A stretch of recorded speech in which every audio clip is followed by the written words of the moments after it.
This Adi folktale tells about how Mithun came into our world. Let's begin the story. Angotokers were the first community to live on the earth. They were also the first to celebrate festivals and cultivate various crops. The present race of humans adopted all social and cultural traits only from them. The world was quite young while the Angotokers were living in it. At that time, a giant and rock-like object suddenly appeared in their village. Everyone was gripped with shock and fear as the huge and mysterious object filled their village yard. The peculiar object, called Limur Sobo, meaning massive rock Mithun except for its occasional snorts and explosive grunts, seemed motionless and dead. Its limitless body blocked Angotokers' way to the land of Doni, Donger, Myimamang, and Kindeen in the Netherland. Hence, they had to confine themselves to their village in utter consternation and suspense. One day, the villagers discussed about their plight, and then resolved to put Limur Sobo away by destroying it. Accordingly, services of courageous and skilled warriors including Dadi Karki Mili, Mirong Legang and Mirang Langang were summoned for the mission. Arming themselves with sharp swords, spears, and bows and arrows they began to assault Limur Sobo, ably assisted by all Angotokers. The air began to rant with their shouting and war cries.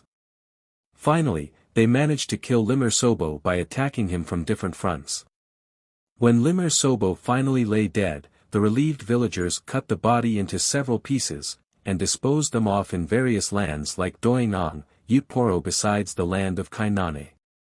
The assorted parts of the body later on turned into various plants and objects. Its head turned into a big stone slab known as Doing Tumton Libing, the tail, into Takat cane, the hoof, into Ogog tree. Its tongue grew into Takuk tree, the ears, into Takbi plant, the hairs, into a grass called Dibbon, the entrails, into different creepers, and the horns eventually, into the winnowing fan. After a few days, they were pleasantly surprised to discover that Limur Sobo's testicles thrown away into the cultivation field of Doni Dongers had germinated into a young and beautiful creeper. Soon, words went round that a new and unusual creeper had grown in the field. Hearing this, Ropung Mon, the daughter of Doni Polo, also visited the Doni Dongers to see it. As time passed, the creeper grew bigger and longer. It went growing further and further till its different branches reached up to the land of Doing, Ang, Ute, Poro, and Togung Yogam. Finally, it was found that the tendril growing up to the Togung Yogam land had turned into a gourd plant, called Ipum. Curious visitors flocked to the Togung Yogam field to see the first gourd in the world. Amidst this hustle-bustle, someone heard a faint sound emanating from inside the gourd, making everyone even more startled.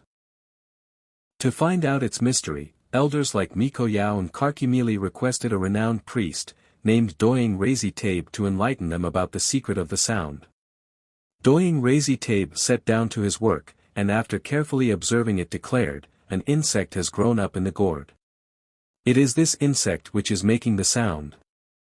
Saying this, he cut open the gourd from which a tiny insect crawled out to the full view of the curious onlookers. Pointing his finger to the insect, the priest added, "He is the offspring of the great rock-like animal, Seti Limur Sobo, who had appeared in the village of Angotoker."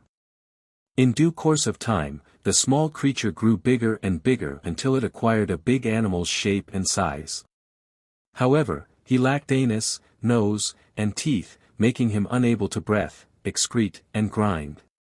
Realizing this plight, Ninur Lomang, the famous smith, worked hard on it with his tools and fashioned its anus and nose. Bizi Yada, another great smith of beads and ornaments, contrived the teeth with his tools. The animal now began to breathe and graze around. Soon, it began to snort, eat food and excrete, much to the delight of all. This is how the Mithun was born in the world. Its appearance gave endless hopes to the people and fulfilled their aspirations.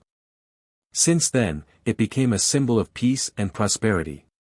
The people began to call it lovingly by different names like Otto Dorn, Tapum 9, Teap Bobo, Donyi Ropung Pubwa, and Polo Ropang Pabo because of his many qualities. Dadi Boat, the god of animals, became its custodian, who affectionately tended and sheltered him as he lived and procreated his offspring in the world.